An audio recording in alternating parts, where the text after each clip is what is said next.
नमस्कार, MB news म्हणजे महाराष्ट्रातील बातमीपत्रामध्ये आपले स्वागत आहे। बातमी बघण्यापूर्वी आमच्या चॅनलला लाईक आणि सबस्क्राइब करायला विसरू नका। तर बघूया आजची विशेष बातमी। बच्चू कडू यांच्या आंदोलनाचा 5वा दिवस। सरकारकडून कोणताही तोडगा न निघाल्याने प्रहारचे कार्यकर्ते व शेतकरी आक्रमक। प्रहारच्या कार्यकर्त्यांचे अमरावती नागपूर राष्ट्रीय महामार्गावर टायर जाळून रास्ता रोको आंदोलन। सरकार विरोधी जोरदार घोषणा। अन्नत्याग आंदोलनामुळे बच्चू कडूंची प्रकृती खालावली। सरकार शेतकऱ्यांच्या कर्जमाफीच्या मागणीकडे दुर्लक्ष करत असल्याचा शेतकऱ्यांचा व प्रहारच्या कार्यकर्त्यांचा आरोप। राज्यातील शेतकरी व प्रहारचे कार्यकर्ते राज्यभर ठिकठिकाणी आंदोलन करत आहेत। तसेच अमरावती डवरगाव येथील प्रहार कार्यकर्त्यांचे अर्धदफन आंदोलन। गुरुकुंज मोजरीमध्ये बच्चू कडू यांचं 5 दिवसापासून अन्नत्याग आंदोलन सुरू। डवरगाव येथे प्रहार कार्यकर्त्यांचे अर्धदफन आंदोलन। प्रहार कार्यकर्त्यांनी स्वतःला घेतलं जमिनीत अर्ध गाडून। मागण्यासंदर्भात फलक हातात घेऊन सरकारविरोधात घोषणाबाजी। बच्चू कडू यांचं अन्नत्याग आंदोलन पेटलं। डवरगाव येथील प्रहार कार्यकर्त्यांचे अर्धदफन आंदोलन सुरू। पोलीस घटनास्थळी दाखल। बच्चू कडूंच्या अन्नत्याग आंदोलनाची दखल न घेतल्याचा आरोप। ब्युरो रिपोर्ट, एमबी न्यूज, महाराष्ट्रातील बातमीपत्र, अमरावती।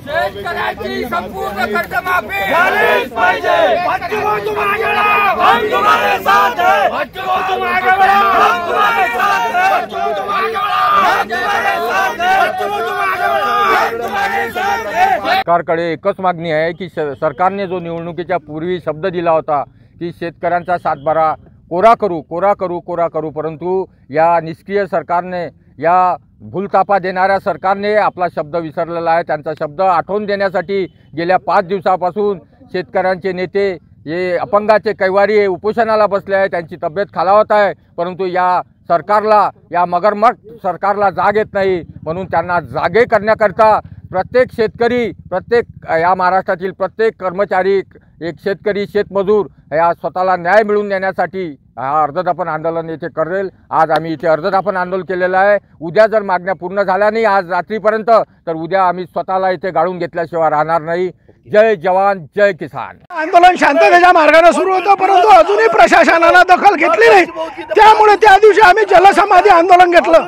आता अजूनही दखल घेतली नाही, त्यामुळे आता आम्ही उग्र आंदोलनावर आलो। आम्ही ट्रकच्या खाली गेलो तरी चालेल म्हणून आम्ही आता उग्र आंदोलन सुरू केलं आजपासून। 5 दिवसापासून तिथं बच्चू भाऊ उपोषणाला बसलेले आहे। अजूनपर्यंत या प्रशासनाला जाग आली नाही। एवढे निगरगट्ट हे कसे झालेले आहे? यायला फक्त शेतकऱ्याचे मत पाहिजे, शेतकऱ्याचं काही देणं घेणं नाही यायले।